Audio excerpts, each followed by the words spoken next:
Hello friends! Welcome to Belle's Library. I'm Heather, and today we're going to start a fun little series of videos. There's going to be 2 videos. And we're going to be talking about some short books to read. If you guys have not seen my I read 31 books in 31 days vlog, I will put it up top and down below.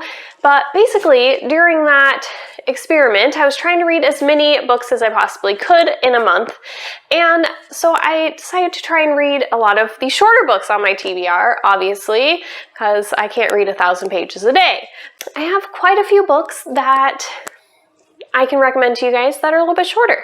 So today's video is going to be books that are in the 200 page range. So from 200 pages to 299 pages.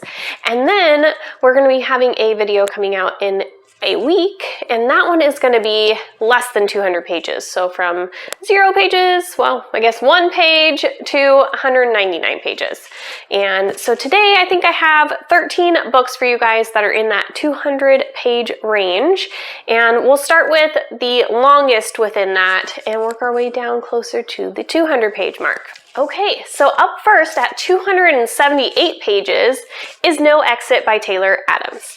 This one is a fast-paced thriller. Basically, we're following this girl who ends up having to stop at a rest stop because there's a huge snowstorm going on, and she's in like a smaller kind of Honda car, and when she is making a phone call outside, she sees a kid's hand in the back of a van's window, and there's like a kid stuck in there. So there's like 6 of them at this rest stop or something like that. And so one of them basically kidnapped a girl, and she's like figuring out what to do. And this is just action-packed, really fast-paced. You're just going through it. There's a lot of different twists and turns, and it's a really enjoyable thriller. So I definitely recommend this one. The next book on this list is actually 278 pages as well, and that is Heartstopper Volume 1 by Alice Oseman. And this is a really cute graphic novel series, and the first one fits into this perfectly. But we're basically following Nick and Charlie, and they are the gushiest, ooeyest, marshmallowiest couple and people ever. They're just super sweet, and we're following their relationship. So this first book's kind of how they meet and become friends, and it's like a friends to lovers kind of romance happening. It's super, super cute and sweet. So I highly recommend this one. As I was kind of putting together what books to talk about for these 2 videos, in my other one where I'm doing less than 200 pages was like, there's not a lot of graphic novels on here. What's going on? They're pretty much all over 200 pages, which I found kind of interesting. So anyways, this third book is Seance Tea Party, and it's by Raymina Yee, and it is 272 pages, and this one is also a graphic novel, and it's just a really sweet graphic novel that is about a young girl who is kind of in that preteen age, and she doesn't want to grow up, and all of her friends around her are like getting into boys and makeup and just all of that kind of stuff, and she's like, I just want to play outside and play pretend and have imaginary friends. And she has an imaginary friend that she plays with and converses with and whatnot, and it's just a really sweet story. I can imagine reading this with my daughter when she gets a little bit older, and she's kind of hitting that age, and we can just read it together, and it'd be really sweet, and I think she would get a lot from it. But I also got a lot from it. It had some really good lessons and values, even for someone my age, about not just holding on to your youth, but being happy about growing older. So the next book up on this list is Watch Over Me by Nina LaCour. She is quickly becoming one of my favorite writers. I think she writes so beautifully in her books. Oh my gosh, they're just gorgeous. So Watch Over Me is about a young woman who was in the foster system, and she's aging out, and so she goes to this farm where this family basically has built this huge farm, and they have a ton of foster kids coming through, and they homeschool them there, and they teach them how to like be a part of the farm. And then they also have some kids who have aged out that stay on the farm and help with the kids. And so it's kind of like a job for her as she's trying to make that transition into society. There's also like some fun elements of these ghosts that are there, and so you're kind of, it's, you know, just got like a little sprinkle of some paranormalness, but it's definitely a very contemporary story about this girl finding out who she is and dealing with some of the traumas in her past from why she ended up in the foster system. So next we have another graphic novel, and this is Mooncakes by Suzanne Walker, and it is 255 pages. And this one is kind of a fun witchy story with a werewolf and a witch and some mysterious stuff going on in the forest that they're investigating and trying to figure out what's going on. And I just love a really fun witchy kind of vibe, but also I enjoy like the more contemporary side of a graphic novel, so it kind of mixes some of those fantastical elements into a contemporary story, so I definitely would recommend checking that one out too. Next up is In the Dream House by Carmen Maria Machado, and this one's 251 pages. This is actually a nonfiction memoir, and it is told in a very unique way where you're getting like these little vignettes, and kind of metaphorical, but it is all about the author's relationship, and she was in like an abusive relationship and how that was for her, I guess. So it's not like a super happy read, but it is very interesting, and I enjoyed the way that she told the story, and also kind of taught us about the fact that, you know, abuse happens. There's emotional and psychological abuse that people can't necessarily see, and it happens in same-sex relationships, and, you know, just a really interesting, I don't want to say take on a relationship because it happened, but it is a very interesting way that she told the story and enlightens her viewers to some of these atrocious things that happen in life.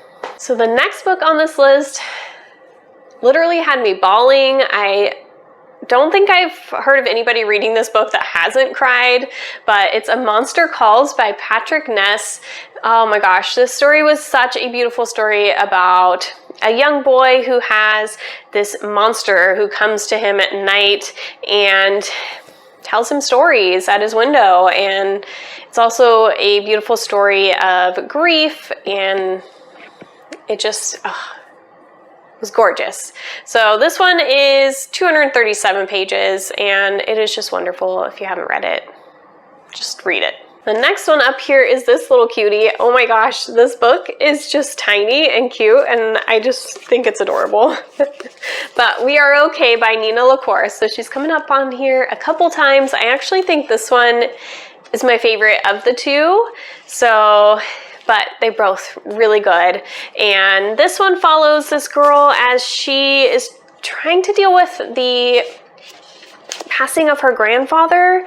So you're kind of seeing her life before. She lives with her grandpa. They have a very strong relationship from what she understands. Then he passes away. So you're also following after, when she's gone away from college, and you're trying to figure out what happened, because she kind of just went off to college and cut everybody off in her life, and her best friend for years that she's not talking to and comes to visit her. So it's just a really beautiful story about friendship and loss and how well do you know someone, and it's just, yeah. Nina LaCour writes really beautiful stories. At 224 pages, the next one is The Patient by Jasper DeWitt, and this one kind of actually scared me. I do not get scared by books very often, but this one freaked me out. I definitely was reading it, and it's super fast-paced. I think I finished it in one night, and I was just like, I think I'm actually getting kind of scared by this right now.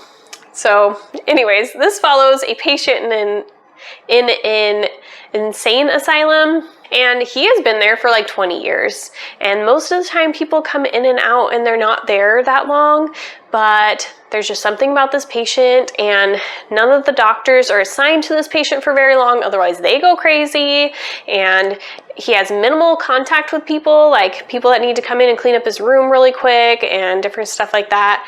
And so we have this new psychiatrist doctor coming in, and he he's like, I'm gonna crack this and I'm gonna help this patient and I'm gonna figure this out. And kind of ensues from there.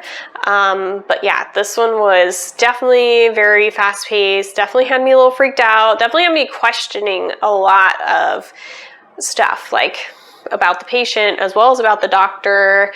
And yeah, I really enjoyed this one. We're getting close. We're at 218 pages, and this is Small Spaces by Catherine Arden.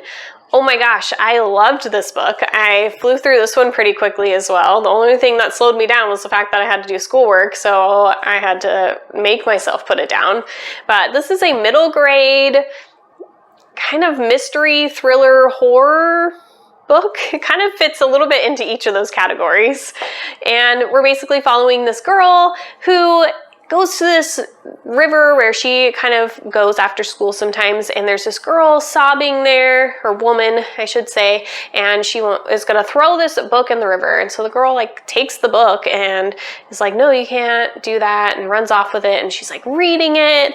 And then the next day her class is going on a field trip, and she is going to this farm, and lo and behold, the woman that was crying at the river is the one who owns the farm. And then things just get a little creepy, and there's like this guy like Mr. Smiley and scarecrows, and you know, things get a little fun. I thoroughly enjoyed it.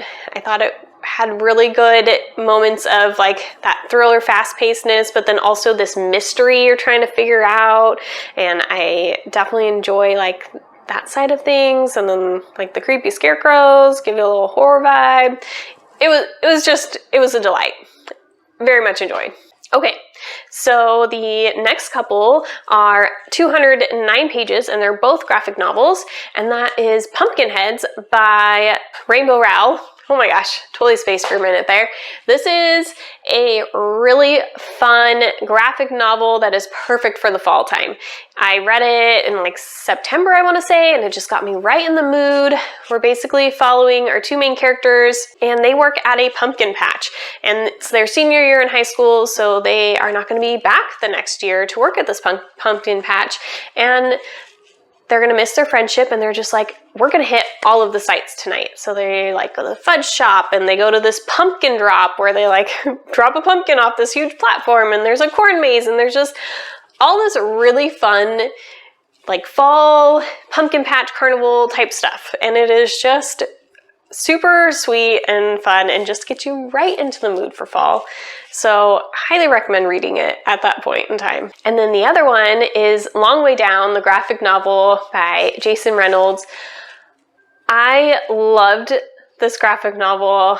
I think that the point the author was making came across even more with the graphic novel. Oh my gosh, it was beautiful. It hit me right in the feels. I loved it. So if you haven't heard of this one, it is following this young teen, and his brother gets killed, and there's 3 rules where he lives, and it is no crying, no snitching, and get revenge. So basically he can't tell the cops what's going on, no crying, and he has to go and basically kill who killed his brother and who he thinks is going to. So he gets his brother's gun and gets in the elevator, and every floor he stops on the way down to the lobby, somebody from his past that has died gets on the elevator and tells him a story. And then he basically to help him make this decision and figure this out. It is very impactful, very beautiful. I highly recommend to anyone and everyone. I think this is a book that everybody should read, and it just gives you such new insights into the way that things are for some people and the way that people think, and it's just, yeah, it's a really good one. Okay, and the last one is going to be 208 pages, and that is Through the Woods by Emily Carroll. This one is also a graphic novel, and this one is really good for spooky time. It basically is like a collection of 5 different stories, and they're all horror novels, or not novels, but you know, horror stories within this collection. And the art in here is beautiful. It is like reds and blues and blacks and whites, and oh my gosh, I love the art style, but they're kind of just really kind of different and weird, and you're just like, what is actually happening in these stories? So if you don't like that, you're not going to like this one, because they're very open to interpretation, but definitely a little creepy and gets you right in the mood for some spooky times.